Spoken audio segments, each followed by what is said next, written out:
Yes. Fleetwood.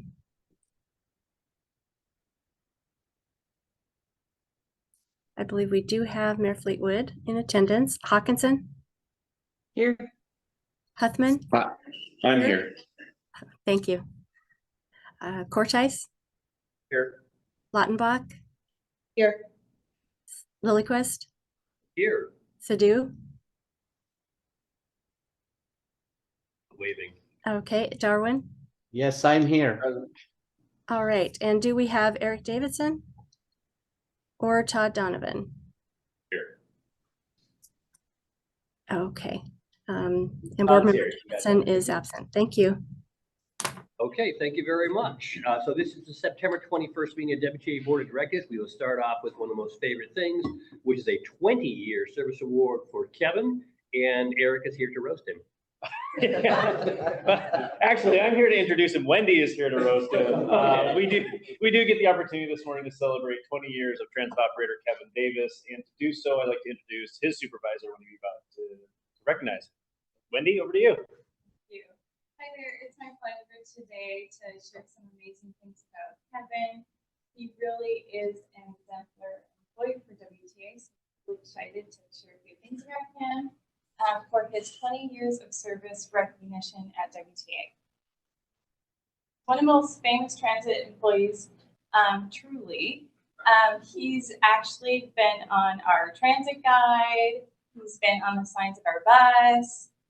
Yeah, we're on the next slide. Thank you.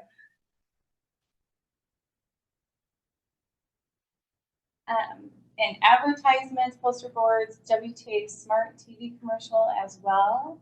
And also here's Kevin on our transit guide. And I hear he does give autographs. It is autographed. And Kevin, my notes are on the second slide. Go to the second slide. Yeah. Kevin has had multiple roles here at WTA. He's been a transit operator, he's been a sub expediter, he's been a sub dispatcher, a mentor, and a trainer extraordinaire. He was the 2007 Goodwill Ambassador. And in 2013, Kevin was honored with Employee of the Quarter. And also, Kevin has done some amazing things, like creating a kids' bike rodeo course to add to family fun at our annual rodeo that we have here at WTA. And in addition, this is really an amazing feat. Kevin coached men's and women's college basketball teams at Whatcom Community College full-time, well, working full-time here, which is outstanding. Yeah. And there's a nice picture of Kevin and his son, Trey. And then I'm going to share some additional comments about Kevin. Kevin, during his time here, he's become really a key component in the training department. And it's evident from him being the go-to guy for new operators in the classroom, on the bus, and preparing for CDL testing. The training department states that Kevin has high standards for his trainees, and he holds them accountable and is an outstanding driver as well. He's been a mentor to numerous trainees, training to high standards while leading, motivating, and inspiring others to achieve those high standards. His safe driving record has remained spotless his entire career here, which really is a rarity in transit. When asking others what they might describe regarding Kevin's skills, they retort, "Everything Kevin says is right." And this came from the trainers that he works with. So that's like the highest compliment I think that you could possibly get here. And this speaks to his level of expertise and knowledge of WTA standards and protocols, making him an invaluable member of the WTA team. So congrats, Kevin. I'm so glad that you're on my team. Thank you.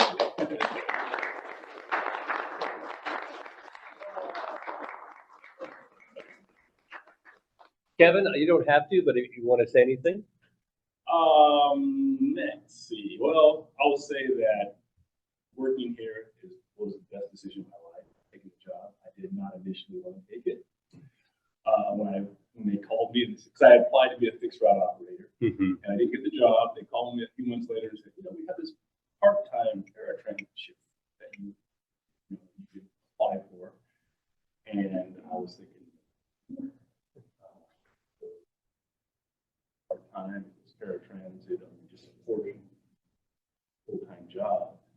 So when they called me, yes. And it was the best decision of my life. So. And it's been 20 years and it's still the best decision. And still love it. Well, we're very grateful. Thank you very much. Thank you.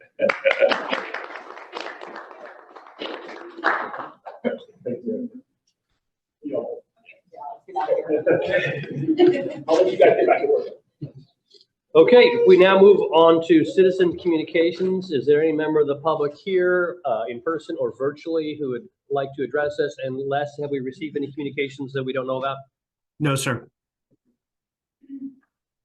Well, nobody's raising their hand that I can tell, so we'll go on to board actions. We have one action, then a consent agenda, and then reports. The action is consideration of an interlocal agreement with Whatcom Council of Governments for the Smart Trips program, and it says Maureen will be presenting. All right, thank you, Michael. Yes, this item is to continue our partnerships with the Whatcom Council of Governments to deliver the region's transit demand management program, which we all know as Smart Trips. Smart Trips, as you know, is a community-based program that encourages the use of walking, biking, transit, and rideshare through education, encouragement, and incentives. This type of what we call transit demand management is a key strategy both in WTA's long-range plan as well as in the COG's long-range plan. And it's also one of the best ways we have as a region to maximize the investments that all of us make, whether that's in transit service or in infrastructure that supports active modes of transportation. We want to make sure when we make those investments that people have the encouragements and education and incentives to use those and make those part of their transportation choices. WTA has for many, many years contributed $50,000 per year to support the activities of the program, and this agreement would continue that. What is new this year is the subrecipient agreement, which is to formalize our partnership as it relates to a regional mobility grant. We worked with the COG to submit a grant to Washington State Department of Transportation for a regional mobility grant in the amount of $820,000. And that's a 4-year grant that will help increase the amount of outreach they're able to do, especially with employer partners, seniors, and youth.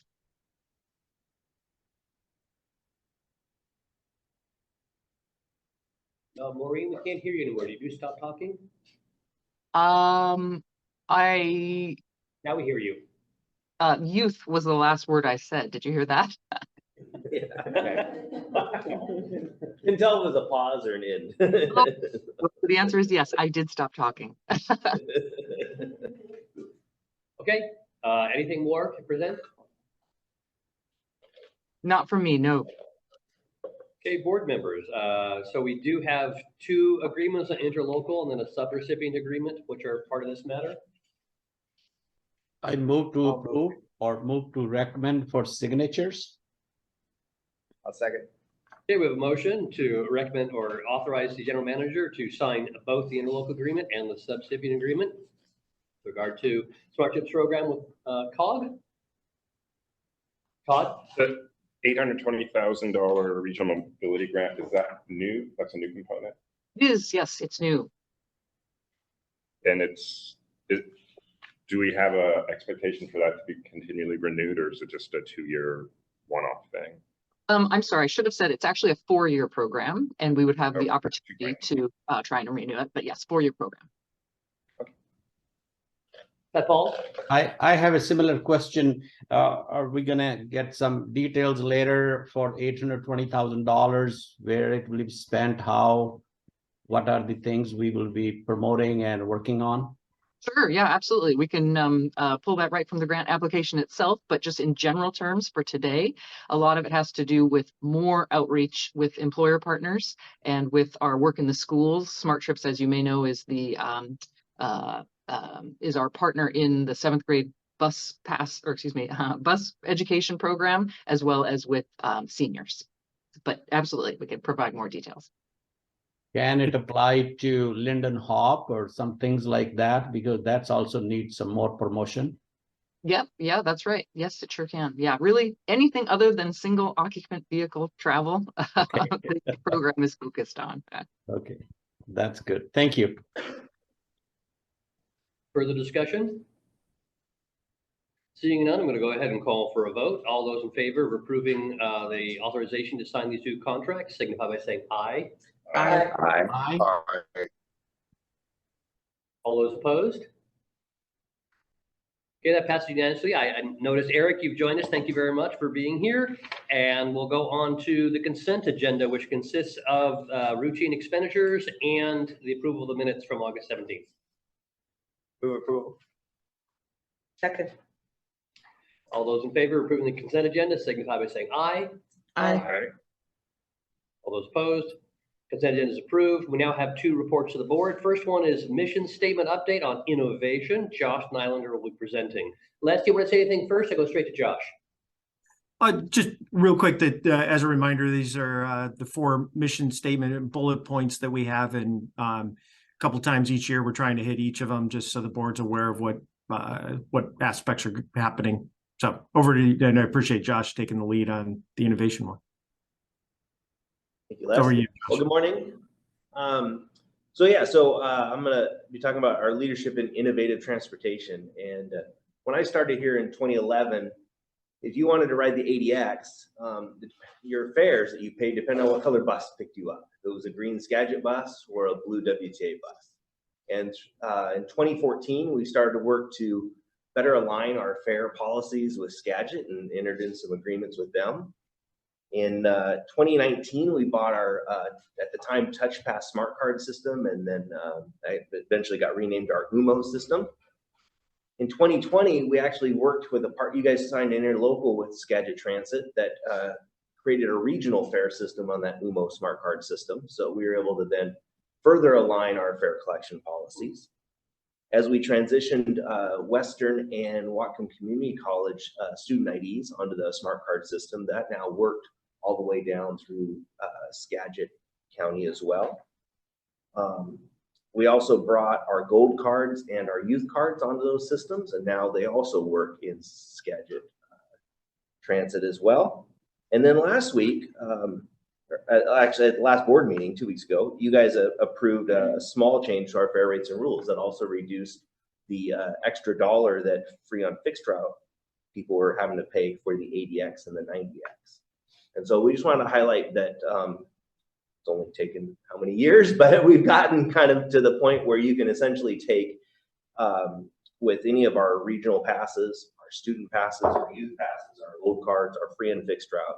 You can take a bus from Blaine all the way to Everett on the WTA Transit, the ADX, and the 90X all the way down there. So we've got some broad alignment and a strong regional system for fare collection between Skagit and WTA.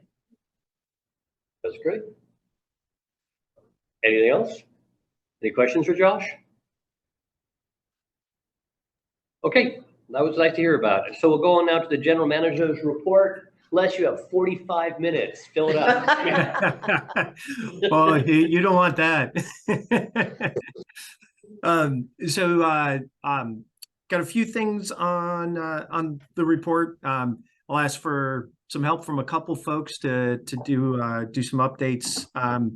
One of the things, just to supplement what Josh said, is one of the outcomes that the board is identified is about mobility, and that coming together has increased the mobility of people to be able to transfer and ride in a regional sense.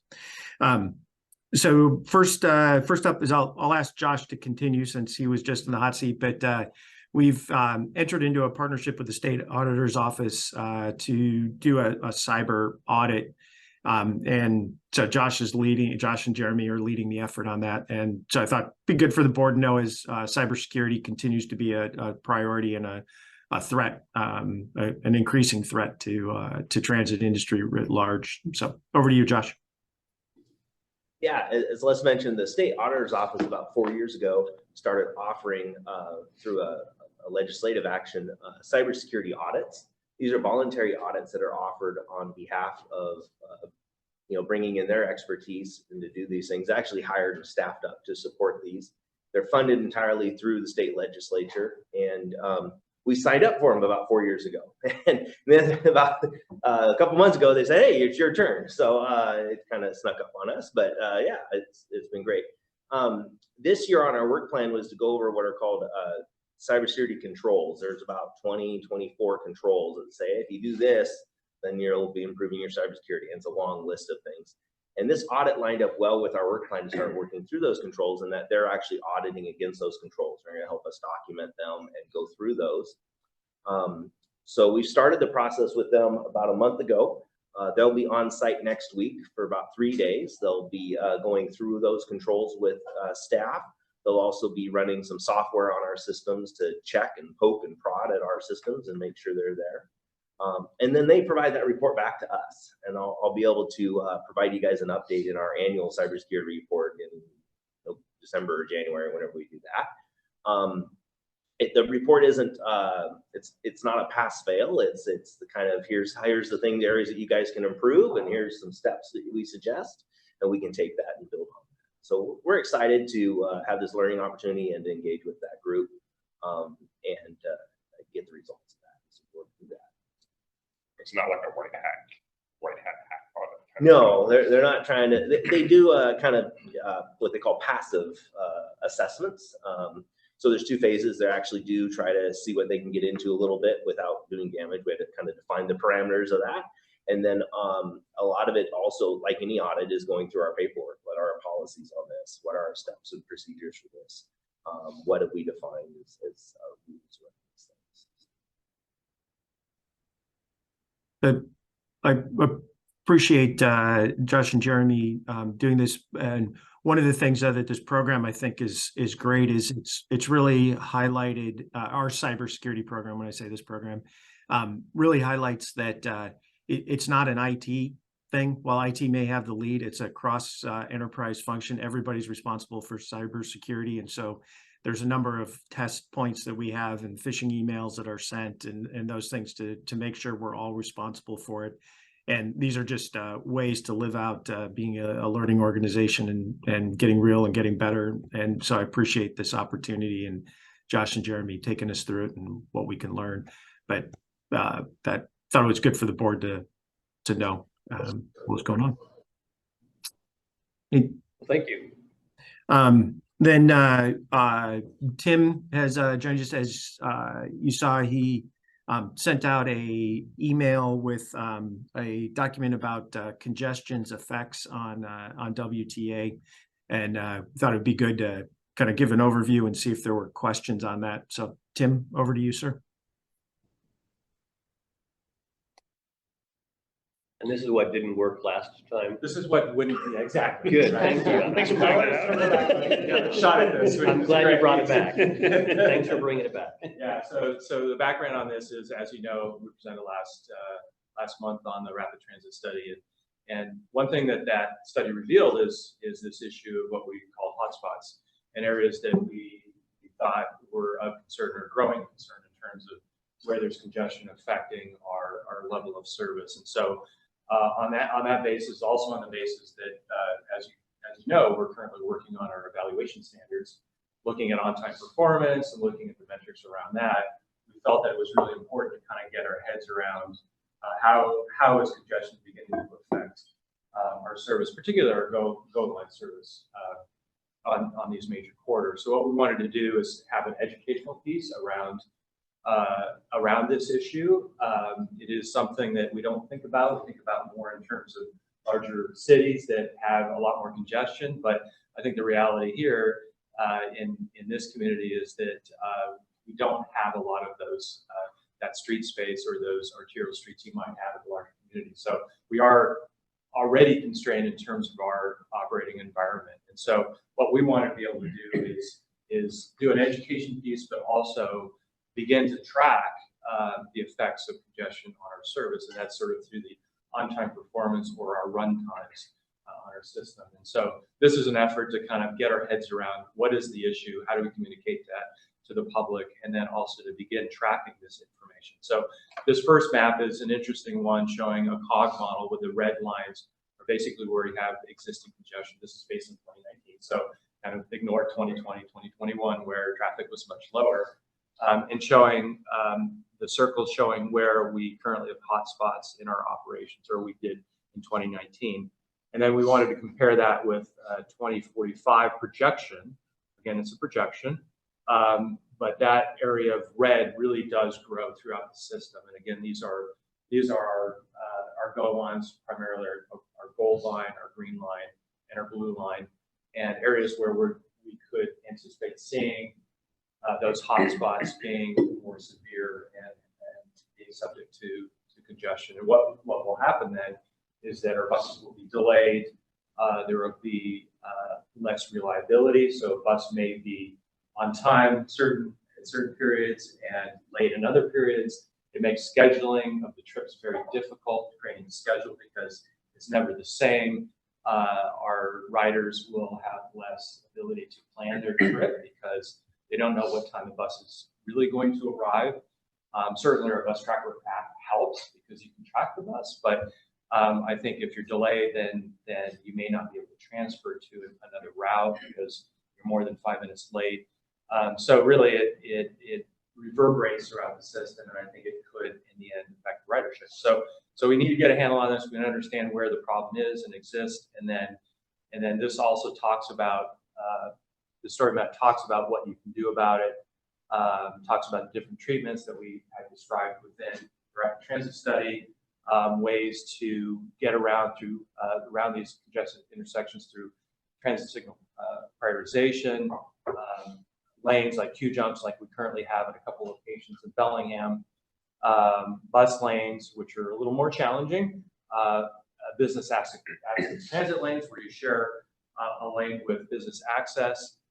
So it's not closed off to all vehicle traffic, but it is, you can use it for right turn in, right turn out, general purposes, but also a bus lane, and then, bus stop configurations and things like that. So these are a few of the kind of tools that are used to address the issue. And again, some agencies that we look to is like King County Metro or TransLink in Vancouver. They have a lot of these tools in their systems, and they're able to kind of deal with it. But it is a very challenging issue, obviously, with the kind of street network we have here.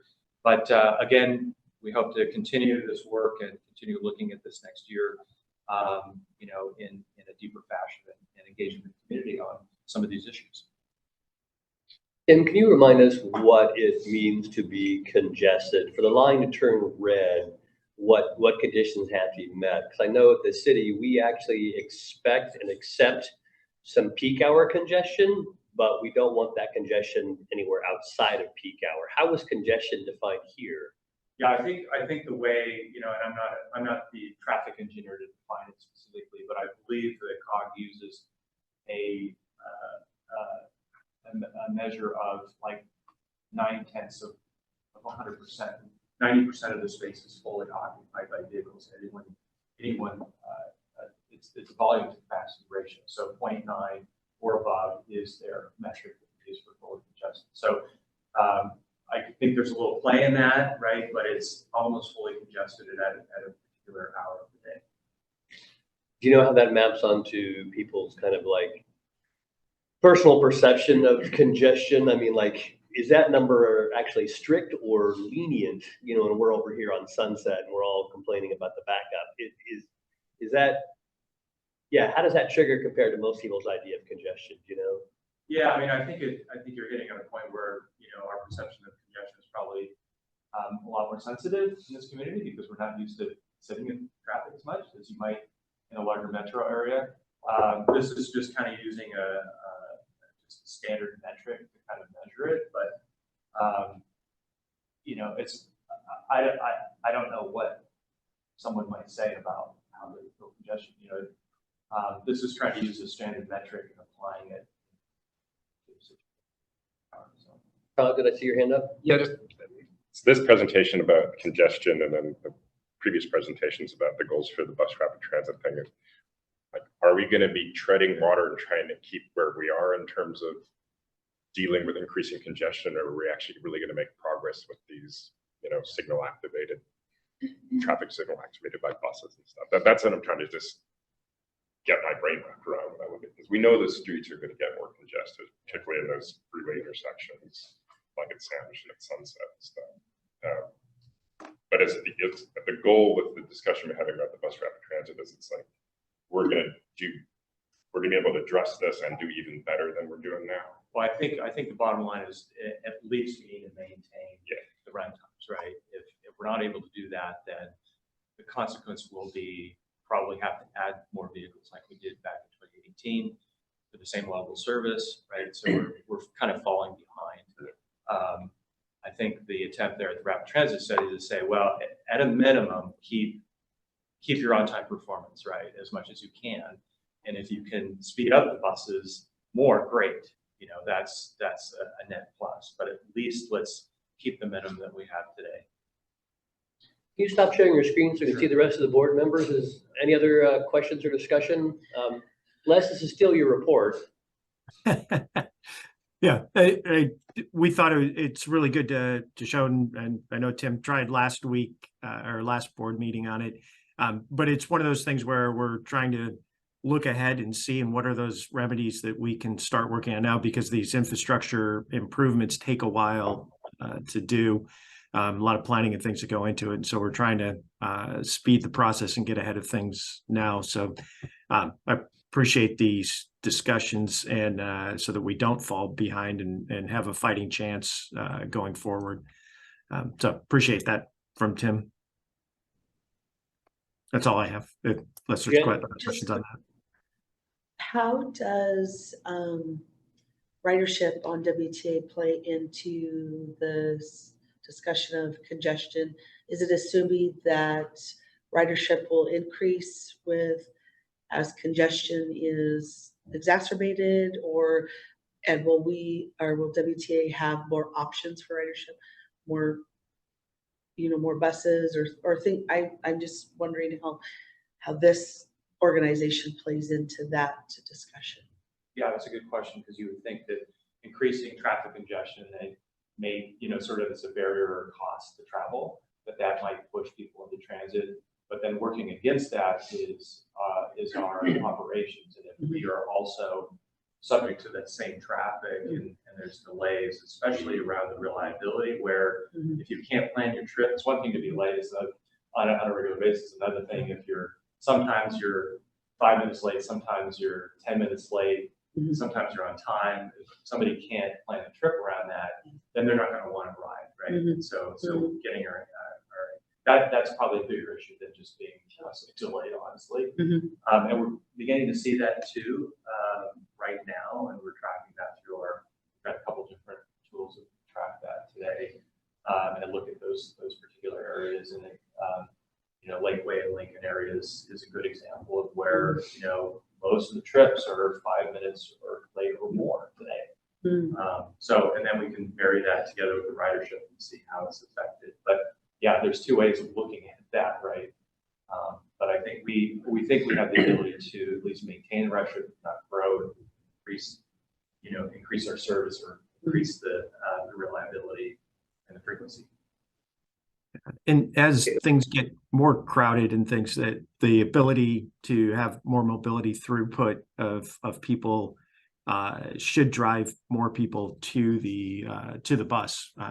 If you're sitting in your car and you're seeing the bus it jumps and go by quicker, and you take a look at it and you see that you can get where you need to go in a timely manner, it drives you from, okay, I don't want to sit in traffic anymore.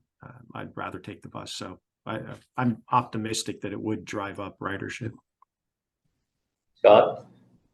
Yeah, I guess what I would worry about is with bus rapid transit or these things that you're going to make single car even worse if you start taking lanes away for bus rapid transit. How is that going to be? Yeah, there could be some trade-offs. Yeah, I think we've acknowledged there could be trade-offs. There could be advantages to vehicle traffic, but I think in general, we're talking about trade-offs and how you use your lane space. Yeah. So that's part of the discussion we need to have. What's an acceptable balance of modes within these corridors, right? Is it acceptable to say, yeah, we're gonna use this lane space for a bus rather than general purpose travel, right? So I think we want to be open and honest and transparent about that. Are people going to be seeing those buses whizzing by cursing them because Yeah. I want to get on that bus. Yeah. And I'd say this is not an issue just isolated to Bellingham either. I mean, out of Ferndale with Main Street, it's pretty well congested, you know, and I think we're subject also to on-time performance issues and delays in different corridors around the community. So it's not just a Bellingham issue too. So other than rapid transit, have we thought about other ideas? I mean, I'm just thinking about Seattle. I was just down there yesterday, and we did it for the first time, got up at Northgate and took the train down, and it was the best thing ever. I will never sit in Seattle traffic again. It was so cool. But just the way that they have things set up to get from point A to point B, I mean, and then, you know, as we got down in the city, we got off the train and went to dinner, and just seeing how they have all the different lanes set up. I'm just wondering, I mean, are we looking at a multi-faceted approach to this, or are we just kind of, now we're kind of settled on, let's just look at BRT? No, I would say that, you know, we haven't settled specifically that is the ultimate solution. I think we think that has significant advantages, but as we talked about before, I think there's the ability to look at enhanced service as well, where we introduce some of these features even without doing a full bus rapid transit system. So I think that's part of the conversation, but we think advancing that forward at least allow us to have that discussion and allow us to access funds. But beyond that, how else do we adjust the system to relate to that? I think is important. You know, how do we allow those transfers to occur to the rest of the systems is also important. So yeah, looking at those is going to be key too. It's not just one quarter and then you stop there. It's the whole system. It's a whole network we have to look at. So speaking of rail, several of us attended a Cascadian Innovation Corridor meeting last week, I guess it was. And high-speed rail is still on the conversation list. And one of the things that at least was clear to me is if there was high-speed rail through or to Bellingham, it should not stop anywhere near downtown. That would be a congestion nightmare. It should probably stop north of Bellingham, south of Ferndale. But then the way that works is if the rail can hook into an already effective local transportation system. So when you get off rail, there's a system waiting for you to finish the rest of the trip.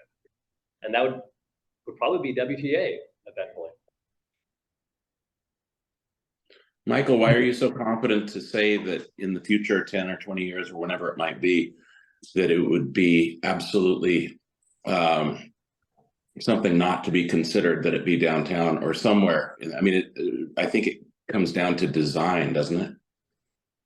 And we don't know what that design would be yet. Yeah, it's a long conversation. Right, I really do think, and this is just personal opinion, but I believe it, that trying to bring rail to downtown Bellingham is going to have disruptions similar to driving I-5 through Bellingham. It will upend a system which is already tricky, but if you instead had it end just outside the tricky part, I know you're closer to the airport, you're out of the congestion. It's a personal opinion, Seth. Well, I mean, we're talking about high-speed rail, so it would have to be new tracks that can handle that speed. They have to be much smoother. Anyway, I'm not here to advocate for high-speed rail, but I'm just saying it is not a dead conversation. And if it did come through or to Bellingham, the thinking at the Cascadia Innovation Corridor is it needs to tie into then a local transportation system for those riders. I guess I heard in that same discussion, like it wouldn't even stop in Bellingham if it's truly high-speed rail. I haven't given up on that. I know, I know. But there was not a lot of talk about this stop in Bellingham. At my table, there was talk. Anyway, I don't mean to derail. I just wanted to, because Dan mentioned derail, because Dan mentioned rail, and I think that's important. We are a mode of transportation. That is another one, and cars is a third. And that's why a lot of these things all fit together to create that transportation ecosystem. So we just talked about smart trips and how do you connect the walking and the biking and those things, because that is part of a trip. You may take in this scenario, high-speed rail, hop on our bus to get downtown, and then you may use a bike share or something to move around.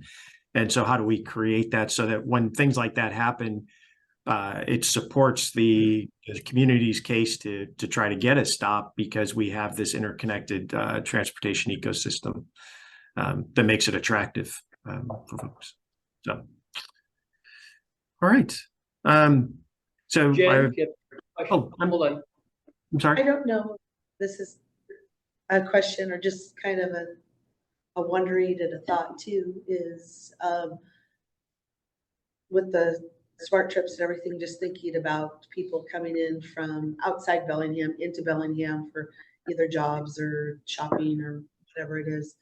Has there been any thought or consideration to like commuter lots just outside of Bellingham, where, you know, if I'm coming from Everson, I can park at that commuter lot, hop on a bus and get, you know, when I worked at the courthouse downtown, you know, maybe get a bus downtown, or anything like that, just to try to alleviate some of the, just that congestion and traffic.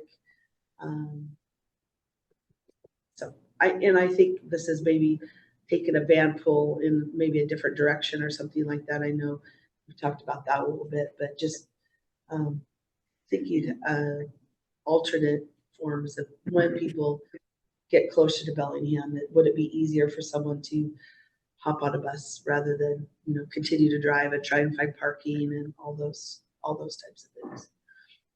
Well, I can't speak holistically to that issue, but just in terms of what WTA has tried. And as you know, we do have a couple different park and ride areas. Obviously, we have one in Ferndale, we have one in Linden, we have Port Ottawa Station. So I think the challenge that we found, well, those are very underutilized by commuters. And I think our perspective on that, if somebody's driving, it's easy enough to just continue their trip versus jumping on, you know, a bus. That could change, obviously, in the future if congestion is great enough. Say in Bellingham, you know, it's easier to hop on the bus, like a larger metro area. So we haven't seen a whole lot of success with our park and rides. I'm sure there's a city perspective on this as well, because it's not just about riding a bus, but how else do you travel around the system? But that's been our experience with that particular issue.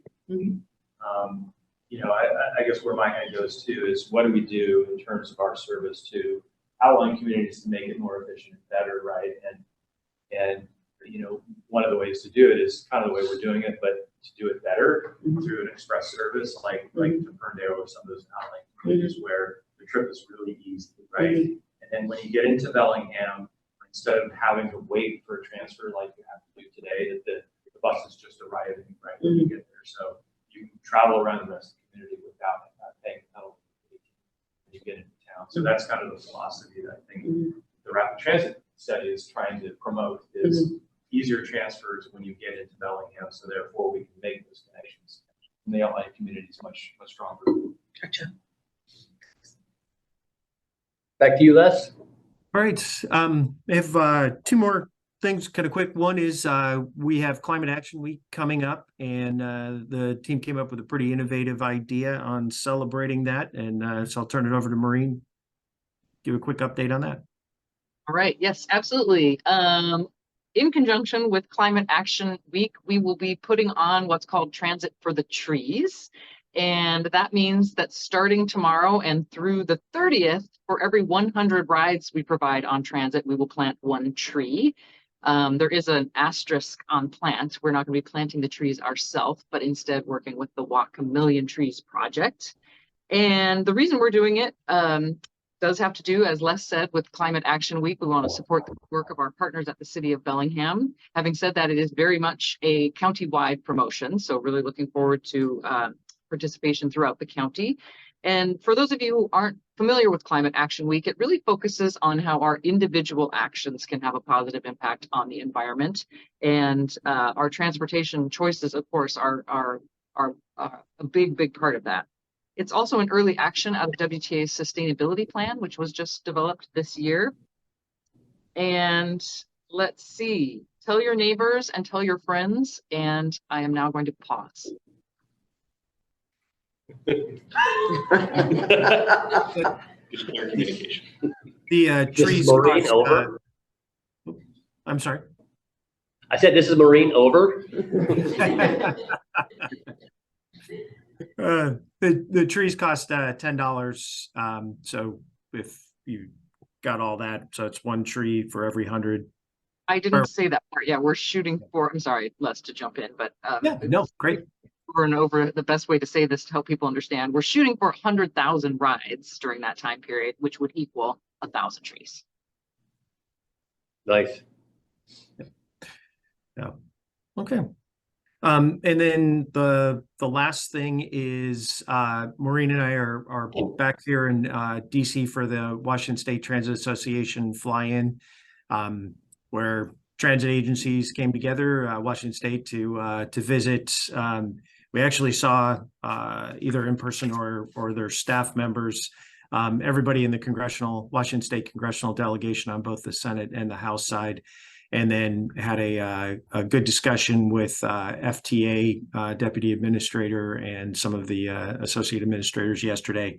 Some of the takeaways from that is they were really asking, and this is across both legislative and the administration side on FTA, but asking about accessibility, the outcomes that the board's talked about: accessibility, mobility, the environmental aspects of things, how to be responsive to community needs, the equity pieces to that. So these things that we're talking about at the board are right in line with both where particularly Congressman Larson, Senator Murray, and those are thinking, as well as on the administration side. So we are aligning efforts and trying to do that, which should then help us, if we decide to go forward with these initiatives, help line us up for various grants and other funding opportunities to actually develop and implement those things. So that's what I have. I didn't go 45 minutes, but no, it's only a half hour less. Yep. Pending questions. Okay, anything? I have less over. Thank you, sir. Anything else for the good of the board? Scott? The letter we got a few months ago from the business leaders, a couple of those met with me in this past month. I guess my takeaway from my meeting with these gentlemen was they're probably not going away. They're probably going to be encouraging us to find ways to be innovative and creative when it comes to getting people on the bus. So I encourage them to talk to you as well, Mike. Okay. So anyway, but I thought I'd let you know that I think they talked to Seth Paul as well. I know they talked to Seth Paul as well. So anyway, they're out there yet. So their main message or request is what? They see a lot of empty buses riding around and they think there's a better way to do it. They don't know what it is. Yeah. Okay.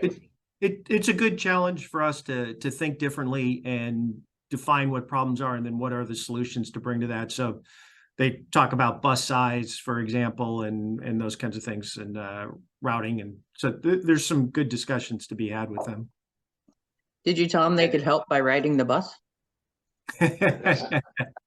Well, we did have with one of them, and I'm not sure who Scott met with, but one of them is a retired doctor, and we were able to talk about the economic development side of things, of how many passengers or how many people that WTA brought to them in the paratransit that may not have been able to access that medical care if they were on their own, or had to rely on friends or family, which has its own cost, because then those friends and family are missing work to take them to the thing. So it's a good discussion. I appreciate them talking to us and challenging us to think differently and talk about why we exist and what is our community return on investment for. I think it's an important constituency, not just because of who they are, but they are probably a good proxy for many people.